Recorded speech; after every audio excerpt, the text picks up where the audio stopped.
What if guns were banned in the United States?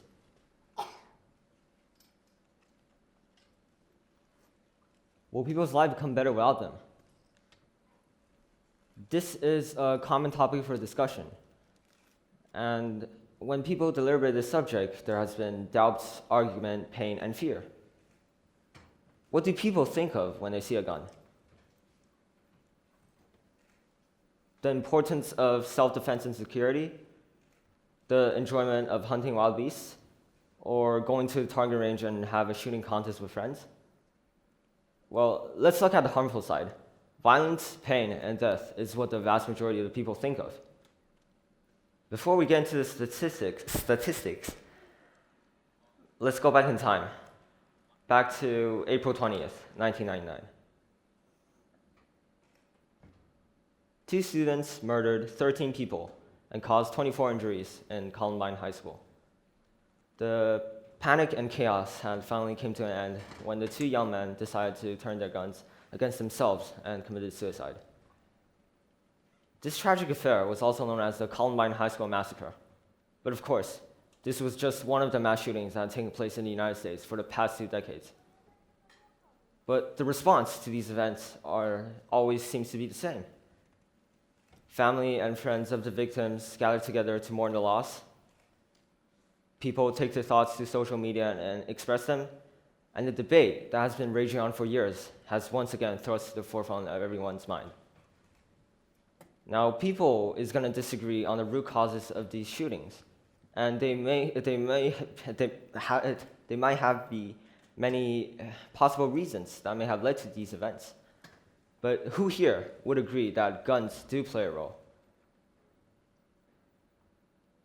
Now, let's look at gun deaths. When it comes to gun control discussion, it's essential to see if the person is talking about suicide or homicide. In 2012, 12,765 people were murdered by firearm in the United States. 62% of them were suicide, and 35% of them are homicide. This is a quite surprising and important data.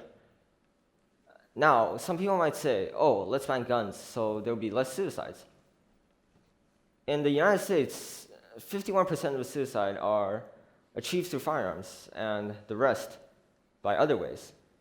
Now, in the United Kingdom, where handguns are generally banned, 2% of the suicide are achieved through firearms and 98% by other.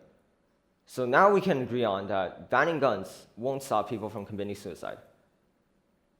Now let's look at how criminal shooters get their guns.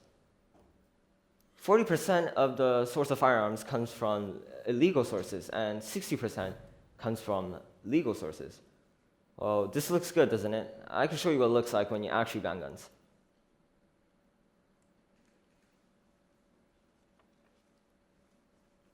We can tell you that if you ban guns, the people who don't follow the law can still get a hold of them. And this kind of case already exists. Drugs are banned, but it's still possible to get them. You can't even keep drugs out of prison. People can always find a way to get what they want. Now, if you think through it, banning guns does not just mean by stop selling them. It means that we have to confiscate all the guns from the other people who are also armed with guns. But how can we retrieve all the remaining guns all over the United States? Guns have already become a part of the American culture, and people live with their guns throughout the history.